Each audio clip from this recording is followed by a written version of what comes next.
This is Tomo News for Friday, June 16th.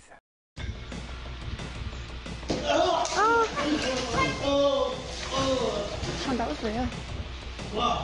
We're not sure what this numbskull was thinking when he decided to stick his thick head in between the jaws of a crocodile. But as you're about to see, he probably won't be doing it again in a hurry.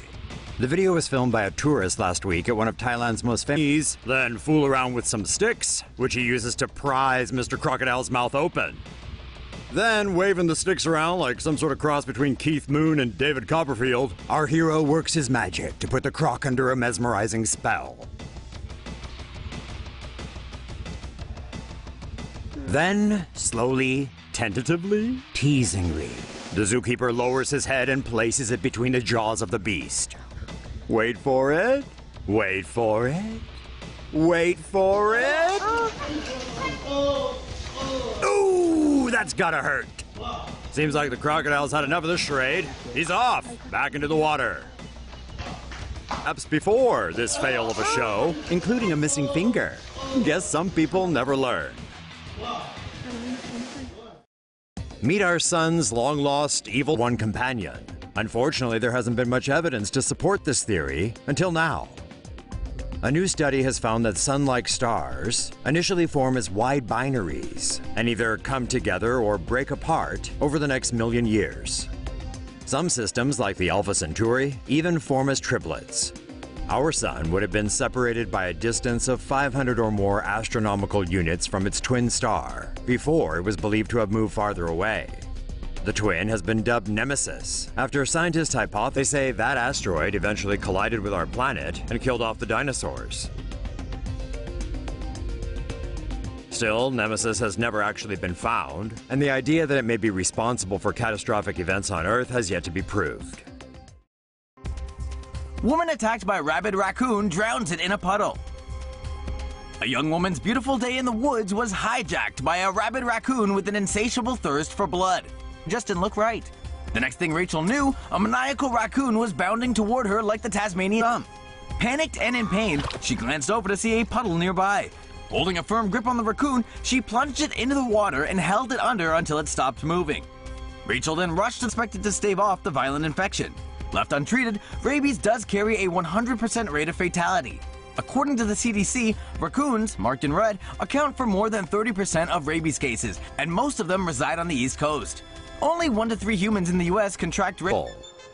Enthusiasts of the catacombs, known as cataphiles, often illegally enter parts of the tunnels not open to the public via secret entrances.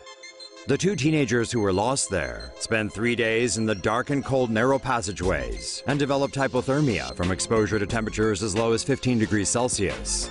They were found after Paris Fire Service officers used tracker dogs to locate them.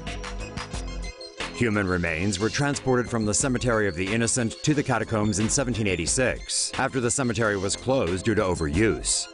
Parts of the catacombs have been a tourist attraction since the late 18th century. Election emerged this week.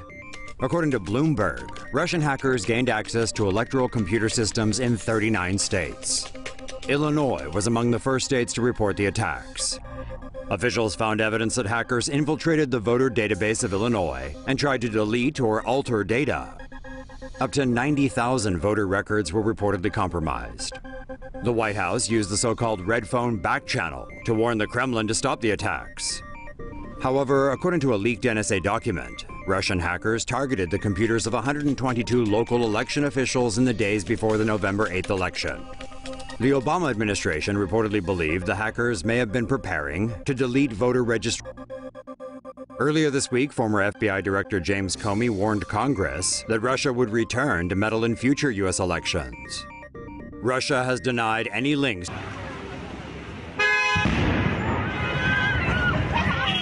Investigators say they have identified a suspect after a devastating explosion at a kindergarten in eastern China. The blast occurred on Thursday at a kindergarten in Suzhou, in the coastal province of Jiangsu. The explosion happened at around 5 p.m. when parents and other relatives were gathered outside the gates waiting for class to finish. At least 8 people died and a further 65 were injured. Witnesses told reporters that a gas cylinder at one of the food stalls outside the kindergarten may have caused the explosion. Graphic images circulated online in the aftermath of the blast. They depicted a scene of carnage, with many of the injured appearing to be grandmothers and young children. It is unclear whether any children from the kindergarten were injured. However, reports suggest the kids were in class inside the building, so were shielded from the blast, for cardiac arrest. In many cases, patients are too far away from hospitals to seek immediate treatment, and drones could be a faster way to help them. An automated external defibrillator, also known as an AED, is a portable device that sends an electric shock to the heart in order to restore a normal rhythm in the event of sudden cardiac arrest.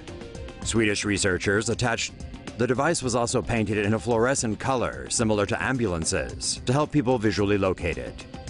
A person who suffers a cardiac arrest requires immediate medical treatment, as their chances of survival are reduced by 10% for every minute they don't receive CPR and defibrillation. The drone is able to deliver the AED in just over 5 minutes, compared to the average standard ambulance delivery time of 22 minutes. According to the American Heart Association, more than 350,000 cardiac arrests take place in the U.S. each year, but only about 10% of patients survive. Researchers hope to save untold numbers of lives by reducing the delivery time of AEDs.